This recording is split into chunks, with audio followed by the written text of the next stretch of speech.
Hello. This would be a video of my recommendation for airsoft thermals. I would suggest personally to use the luepold LTO tracker. It's right around $500, maybe $550, $600 at max. Or at least what I would pay for it. Or the Torrey Pines T12. Pick which one you want. They got 4 models. I suggest that one right there, T12N. It's got no zoom, but I've used it at a milsim and at airsoft, and it works phenomenally. No problems. I've even dropped the gun with it on it, and it's fine. This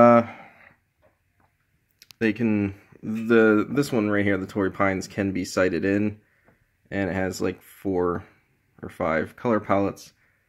You can also get rid of the crosshair that you see there, a little chevron.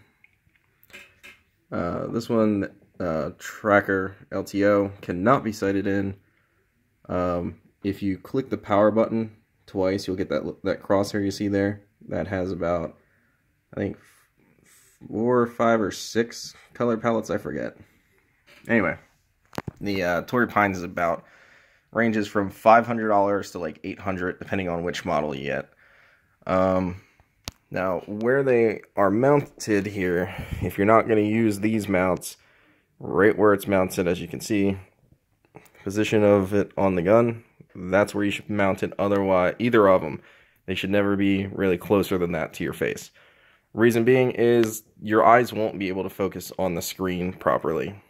It'll just become blurry when you look at it. The reason I have the Torrey Pines here mounted on the side is it works best like that. Have your main scope where the luepold is, and then while you're looking through that, just open up your left eye. Boom, you're looking at thermal now. You can see if there's anything, whether it's a dark room or whatever, you can see it. Okay, you don't have to use your main scope at that point.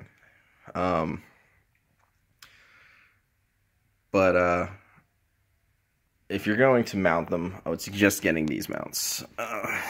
This mount right here. This is a windage and elevation mount. I actually would suggest this mount. It's $50, but like, it's very convenient.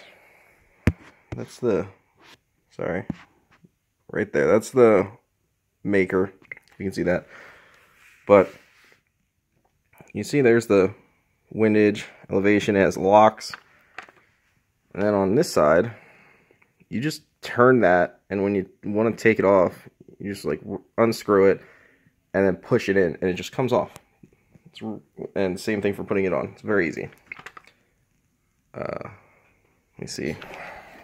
There is a clicking noise with the luepold, and it like lags. I don't know if you just heard that and saw it skip, but it does that. Alright, but it's a small price to pay for having thermal. You can kind of see my, picture in both. Alright, that's what you're going to be getting.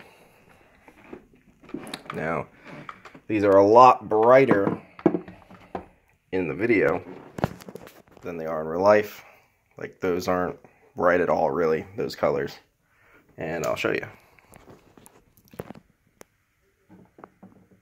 Let's see. This is